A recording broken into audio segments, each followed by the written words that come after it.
سلام سلام تعنا بلي غورات تختاتلتي موقع رياكت إذا موقع رياكت يوم تلتلمدا حدا درف حزنا لكم مزينا لشانلنا لايك شير سبسكرايب بمقار ما بيت سوي قنو هم تلتلمدا نانو معنتي حدا صنح لولا درفي لا وخاتم كنبلو هنا مالتيو تدرفزي من الوقت عصوا يخبي قد مخلت عمت الوصا درفي لازم بسفحو كنا واقعوكم هنا مالتنا قويتو ما هي لماريام درفيو العرري تفترناي نانا من لا العرري تفترناي ስለዚህ ቻናልና ላይክ ሼር ሰብስክራይብ በመጓር ቤተሰብ የሆኑ ስለ ለዓረር የተፈጠርናይ ግጥሙ ዜሙ ምስ ቪዲዮ ክሊፕ ሆኑ በተማሳለ በሰፊሕ ላውኻትም ከነብለው ሚና ማለት እዩ እስካበና መውዳታ ፕሮግራምና ምሳና ጽንሑ ሰላም አንቲ ቅድም ኢልና ለመወጋዕ ለሞከርናየ ለዓረር የተፈጠርናይ ና ጎይቶም ኃይለ ማርያምና ከነዋጋዕኩም ማለት እዩ በተለይ አፍቲ ዕፅዋ ይኽባይ ብጣዕሚ ልፍራሕ ልነበረ ደርፊ እዩ በዛ አጋጣሚ እዚ ማለት በብሰፈሩ ከይስማዕ ብዙሓት ነገራት እውን ምስ ግጥሙ ምስ ዜሙ توم للعلم حساباتون بتماثالي لزجزاء ودب بقطتا لتصرف سلنا ورا افتع صاح خباي بقوتي يلح لنا يرمي مالي كالي مالت بسفر اسمع يزدرف زي بتاع مقبل لسلنا ورا مالتي كقط مجميرو كبزيمو جميرو قويتهم هاي الماراميو صريحو فيديو كليبون بتماثالي صبوق يرم بالتوسنا ملكعو بكرتون بانيميشن ون تدعموا المنقدتات نيرو بفلايت درفزي مور لتنتنا وين مور كالعلول دليه تنا لزمن قستو وي لتسرعت زي نات بيلي بسرعت مالتي تخكلام لي خونا كاو دما تنازو كله مزز نات بيلي مزز هم لخونا قبل عليه زو تግራይ لبصحلو ጦርነት كخوني خالي بدلات كخوني خالي وانا منشو تبيلي فيلي للعل قويتهم مالتي اذا مسارت بمقار افتي قدم خلت عامت لوصو العرري تفطرناي مالتي مصوم دون حدا ነገር واقع نيرو مالت مس تግራይ بتماسال دما مس ኤርትራ ለሎ مالتي በአርማ ደረጃ ወይ በሎጎ ደረጃውን ቀልጥዮም አይጠቅሙ ለዓረር የተፈጠርና ይለወለ ለመንገደታት ሆነ በዚህ ቪዲዮ ክሊፕ ንረይና ጎይቶ ማምለው ለና ተቆይኑ ፍላይ ድሕረት ና ሰላም ፕሪቶሪያ መፍራሙ ማለት እዩ ሓደ ኢንተርቪው ነሩ ምናልባት ለዓረር የተፈጠርና ለገጠመው ነገራት በሰፊሕ አዋጊዕ እዩ ካብ ማሕበረሰቡን ብልተወሰነ መልክዑ ለግዚው ተገለለ ምዃኑ ግን እሱ ሀምላይ ጽጸት ትደርፊ ሙጹ حملة تصات بتماثل دم السرعة زي كوجدها من جباون بصفحه أفت فيديو كجلس خيلي مالتيو لفت در في العرّة فترنا يكن من الأسكالنا مس قدمه مالتيو نجوسي حمام رأسي عدداس سي جبر وزارمنا نسوم وانا تخاريت نحنا إلي جمر أفتنا مجمر أزمات نجوسي حمام رأسي عدداس سي جبر وزارمنا نسوم وانا تخاريت نحنا إلي جمر نجوسي ጎይታ አበሳ ዘአምባይ መን ይወርሳ ንሶም በዘይ መለሳ ኮይኖም ዋና ተኻረይቲ ንሕና ሪምና ሕልፊ ከምዛት ብጽሖም ንሶም ዋና ተኻረይቲ ንሕና ሰብና አጉዲሎም ሰቦም አራቢሖም ንሶም ዋና ተኻረይቲ ንሕና ቃንዛ ሓፋሽ ከይሰምዑ ኩሉ ንሶም ዋና ተኻረይቲ ንሕና ድምጽ ጓይላ ፈልዮም ዓው ዘብሉ እንትነቀሕ ንቃሕ አይተዓሹ ግደፍ አይተዓሹ التحلفت يلن ازيوم كيجشو تقليلهم كيجشو بألما مادو كن لا شو يبل قويتهم قتل كلو كم مدر ديو وانبرهم كاب سماي كيخون كاب سماي دمن اسي تقلدلو كم ماي لكع كم ربع ماي خنديات فيهم سي ماي نعرر رايت ولدنان نعرر رايت فترناني لي يزازم افتنا مجمر ازمات مالتي قويتهم من ناوح عدمه صلاقي ناولدو بحمس عامت بشمنا نانجدو موتنا ناموتو حفاش سلعدو نادقاقمو هيبومو زيدو هزبي بموتخا نسومنا معرقو خندي ولدو بقافهم أريقو سالوهم مويتخا سالاخا نبيروم لك علوو ياخلكم بلوم نحنا كنرمس نسوم كنقدو خندي عامت ديوم فرق البا خوينو نسفو لي حساب فتاو عدو شمنا لطفو هانزو أمير قدو باران باراس بعراي تقام سق زبالة أفاف لقوام نزي بلس يخيل محقوام هزوي أو خودز تسكمو أنتو قنايو حق خنطعمو ينتو قنبر كن نفح دمو يبل قدفو زأنباي من يورسا قدفو نزفانخم بزمات أولدو أي تغزفو مستي نهزبي أناخيسخم انتهي قد رخبو عدي دقا بنقوسن رأسن عد حراسن قداسن تكواسن أدو جئز ازل أراراي يقدفونا سبلوا تقراي نتنا عدي زحلي النام خنو حشاخروم طرح زسسنو ناي حشاخروم زربا يبلون من النتنان ህዝብናን ዝምንጥሉ ንዓረር ኣይትፈጠርናን ንዓረር ይብል ጎይቶም ኣፍትና መወዳእታ ተለላ ግጥሙ ባራምባራስ ፈታው ነብሶም ንፍሉይ ሓሳብ ጠይቃ ኣልቢሶም ከምዘየለ ሰብ ብዘይንሶም ንዓይ ጥራሕ ስምዑ ዝብሉ ንህዝቢ መላምል የኽፍሉ እሞ ድማ ንዘይርብሐሉ ግደፉ ግደፉ ዝኣንባይ መን ይውረሳ ግደፉ ንዝፋንኹም ብዝመፀ ወለዶ ኣይትቕዘፉ ግደፉ ግደፉ ዝኣንባይ መን ይወርሳ ግደፉ ምስትን ንህዝቢ ኣናኺስኹም እንታይ ክትረኽቡ ንዓረር ኣይትፈጠርና ይብል እናቆርጦምሉ ሕፃ ኹርምትና ሓዊ እንዳሓዙ ብመንገዛ ኢድና ናይ አብርሃም በጊዕ መኣዝ ኮይና ንዓረርዶ ተፈጢርና ንሕና ሰላም ይኹን ዝብል እዩ ፈታዊ ዘይጥዕሞ ግን ኣሎ ሓሳዊ ጸለመኹም ምስ ሓቂ ኣይላለን ህዝበይ ይድሓን ዝብል ባንዳ የለን ኢሉ ፍትና መወዳእታ ለዓረር ኣይትፈጠርናይ ኢሉ ይውድእ ማለት እዩ ጎይቶም ሃይለ ማርያም ዝደርፍ እዚ ምናልባት ኣፍቶም ና ክልተ ዓመት ቅድሚ ክልተ ዓመት ኣብ ዕፅዋይ ክባይል ነበረ ማለት እዩ ቶም ዝሓለፍናዮም ብፍላይ ጎይቶም ኣብ ግጥሙ ክገልጸና ልደለየ ካብ 1967 ናት ፒኤልኤፍ ምስረታ ጀሚሩ እስካብ ስና ጆኖሳይዳዊ ጽንተት ወራር ዝነበረ እስካብኡ ልመጻናዮ መንገዲ ብቲ ፒኤልኤፍ ላተመርሕና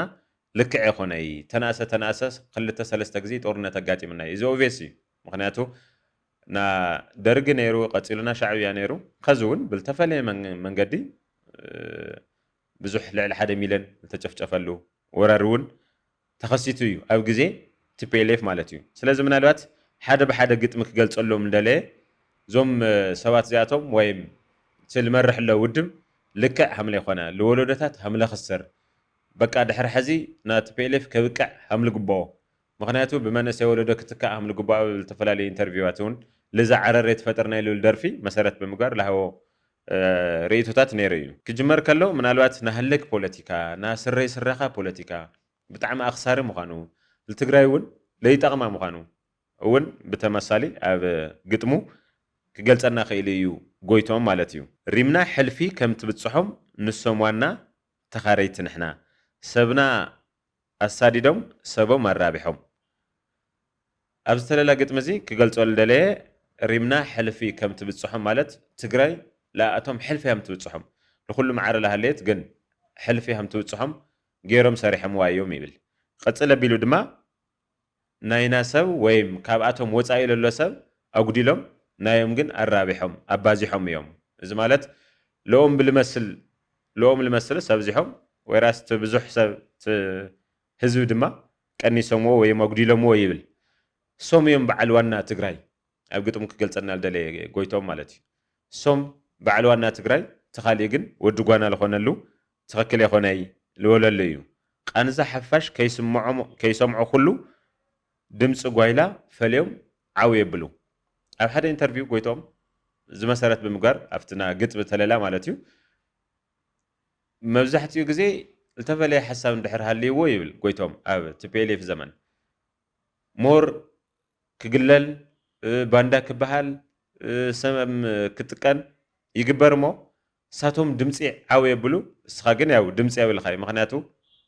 ውልቃ ሰብለ ስለዝኾነ ኢሉ ገሊፅዎ ነይሩ ኣብዚ ግጥሙ ንምግላፅ ልደልዮ እውን ብተመሳሳሊ እሱ እዩ ማለት እዩ ካሊእ በቢ 50 ዓመት ብሽሙ ዝሓለፉ 50 ዓመት ብስም ትግራዋይ ወይ ብስም ትግራይ ሃምሊ ነገድ እውን ብግጥሙ ገይሩ ክገልጸልና ክኢሉ እዩ ጎይቶም መንውሒ ዕድመ ጸላኢ እናወለዱ ብ50 ዓመት ብሽምና እናነገዱ ይብል ሞትና ሞት ሓፋሽ ስለዓዱ እናደጋገሙ ሂቦሞ ዘይኢዱ ይብል ቶም ዝሓለፉ ዝተኸፈሉ መስዋዕትታት ቶም ዝሓለፉ ካብ 67 እስካብትና መወዳእታት ጆኖሳይዳዊ ኩናት ዝነበረ ዝተኸፈሉ መስዋዕትታት ይብል ብትል ተኸፈለ መስዋዕት ልክዕ ትግራይ ዓበይቲ ትግራይ ብልሓሸ መንገድታት ብኢኮኖሚ ክኾን ይኽእል ብፖለቲካ ስልጣኔ ክኾን ይኽእል ዓበይቲ ይባሃል እዩ ትል ተኸፈለ መስዋዕቲ ሰባት ሓንሽሸምዎ እዮም ኢሉ ይገልጽ ጎይቶም ኣብ ግጥሙ ማለት እዩ ስለዚ ምናልባት እዚ ግጥሚ ጥቕልል ብለበለ መልክዑ ኣብ ቲፒኤልኤፍ ለለዎ ኣመለኻኽታ ኣብ ቲፒኤልኤፍ ዝገበሮም ስራሕታት ኣብ ቲፒኤልኤፍ ዝሓለፉ 50 ዓመት ታይላ ሰርሐ ነይሩ ዝብሉ ነገራት ይገልጽ እሞ ኣብትና መወዳእታ ካብቲ ስርዓት እዚ ከብቅዕ እኒአዎ ምክንያቱ ናስሳታት ትውልዲ ወይ ናስሳታት ወለዶ ብሓድሽ ክትካእ እኒአዎ ኢሉ ድማ ኣብትና መወዳእታ ይገልጽ ማለት እዩ ስለዚ ምናልባት ኣብትና መወዳእታ ከቕምጦ ልደለየ ድሕሪ ትደርፊ እውን ብዙሕ ምስ ጎይቶም ተታሒዙ ማዓት ነገራት ለኣፍቲ ኢንተርቪው ሓምለ ሃወቶ ኮይኑ ካብትን ማሕበረሰብ ዝተገለለሉ መንገድታት ነይሩ እዩ ድሕሪ እዚ ደርፊ ማለት እዩ ስለዚ ኣብዚ እንታይ ኢሉ ሰላም ይኹን ዝብል ፈታዊ ዘይጥዕሞ ግን ኣሎ ሓሳዊ ጸለመኹም ምስ ሓቂ ኣይላለን ህዝበይ ይድሓን ዝብል ባንዳ የለን ኢሉ ይዛዝ ማለት እዩ ስለዚ ምናልባት ኣብ ቲፔሌፍ ዝተፈለየ ሓሳብ እንድሕር ሃልይዎ ወይ ኣብ ትግራይ ዝተፈለየ ሓሳብ እንድሕር ሃልይዎ ጠቐነታት ብፍላይ ቅድሚት ጦርነት ነበረ ቅድሚ 2013 ዝተፈለየ ሓሳብ እንድሕር ምፂኻ ኮንካ ዝፅረፈሉ ወይ ባንዳ ዝትበሃለሉ ነገር ነይሩ እዩ ኢሉ ድማ ብሰፊሕ ኢሉ ገለጸ እዩ ማለት እዩ ክጅመር ከሎ ዝደርፍ እዚ ብኢዶ ኢሉ እዩ ጀሚሩ እዚ ማለት ና ከያኒ ነፍሴር ሓጎስ ማለት እዩ ኢዶ ልብል ደርፊ መቸስ ንፈልጦ ኢና ኣብ ተቃውሞታት ዝነበርዎ እዮም ምስ ጠቐነታት ተታሒዙ እውን ብተማሳሊ ለሓጎስ ዝተገበረሉ ነገራት ነይሩ ካብ ፖለቲካ ካብ ማሕበራዊ ህይወቱ ፅዕንቶታት ዝወፅሐሉ ድሕሪ ኢዶ ብፍላይ ማለት እዩ ስለዚ ሮል ሞዴሉ ምዃኑ ብግልፂ ተናጊሩ እዩ ሮል ሞዴሉ ጥራሕ ከይኾነ ኣብታና መጀመርያ ናዛ ደርፊ እዚኣ ላዓረይ ተፈጠርናይ ማለት እዩ ና ኢዶ ዝትብል ድምፂ ወይ ሙዚቃ ቅንጭብ ኣቢሉ ኣስሚዕና እዩ ቀፂሉ ዘሎ ቶም ዓንቶ ገለፅናዮም ና ግጥሚ ተለላታት ይመፁ ማለት እዩ ስለዚ ምናልባት ምስ ጎይቶም ተታሒዙ ሓፈሻዊ ዝኾነ ክሕልፎ ዝደለየ መልእኽቲ ከም ተቐድም ኢልና ላዋጋዕና የነበርና ብዚ ግጥሚ ተለሉ ብዜሙ ጀሚሩ ክገልፆም ዝደለየ ነገራት እቶም ለለው ስርዓታት ልክዕ ከም ዘይኮነ ብደንቢ ገይሩ ክገልፅ ኸይሉ እዩ ማለት እዩ እዚ እውን ናብ ውሕዳት ወይ ምስረይ ስረኻ ዝበሃልሉ ልስልጣን ልጓየሉ ውልቀ ሰባት ከም ዝኾነ እውን ብዕሊ ኣብቲ ና ቪድዮ እውን ብተመሳሳሊ ውልቀ ሰባት ስላልዕለ ብቪድዮ መልክዕ ኣቐረፅሉ ዝነበረ ወይም ደሞ ከቕምጠሉ ዝፈተነ እዩ ስለዚ ናዚ ኩሉ መከራ እዞም ሰባት እዚኣቶም እዮም ሓማል ተምሳሌት ማለት እዩ እዚ ቪድዮ ክሊፕ እዚ ምናልባት ኣኒሜሽን እውን ዝተወሰነ ዝተሓወሰሉ ነገራት ነይሩ እዩ ካብቶም ሕሉፍ ዝነበሩ እውን ዝተወሰዱ ና ጦር ጀነራላት ና ፖለቲካ መራሕቲ ብፍላይ ና ቲፔሌፍ ማለት እዩ ክገልፀሉ ዝደለየ መንገዲ ኣብዚ ቪድዮ ክሊፕ እዚ ከካትቶ ኽኢሉ እዩ እዚ ለልዕልናሉ ቀንዲ ምክንያት ምናልባት ኣብቲ ና መጀመርያ ደርፊ ምስ ፅምዶ ተታሒዙ ና ኤርትራ ባንዴራ ና ህግደፍ ዝኾነ ሎጎ ብተመሳሳሊ ድማ ና ቲፔሌፍ ገይሩ ልክዕ ዓምለ ይኮነ ዝገለፀሉ መንገድታት ነይሩ ሞ እዚ ደርፊ እዚ ብልተወሰነ መልክዑ ኣብትና መጀመርያ ብጣዕሚ ዝፍራሕ ደርፊ ነይሩ ቀፂሉ ግን ብፍላይ ድሕሪ ፕሪቶሪያ ብዙሓት እውን ተቐባቢሎሞ ብዙሓት ዝሰርሕሉ ሪያክሽን ዝሰርሕሉ እውን ላረአናሉ ነርና ኢና ሞ ሎማዓንቲ ግጥሚ ተለላ ምስ ዜማ ምስ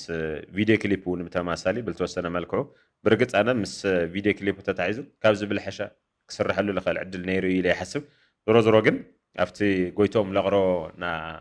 ላዓረ ተፈጠርናይ ደርፊ ግን እቲ ለዋጋዕናኩም ይመስል ነይሩ ማለት እዩ ሞቃ ሪያክት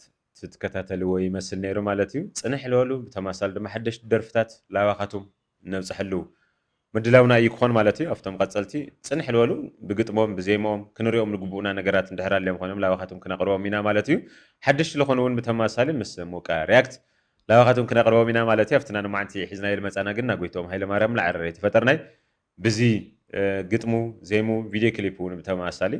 ብልተወሰነ መልክዑ ልምልዓል ፎቲና ለቻናልና ላይክ ሼር ሰብስክራይብ ብምግባር ቤተሰብ ይኹኑ ኣብ ቀፃለ ክንራኸብ ኢና ማለት እዩ እስካብ ሽዑ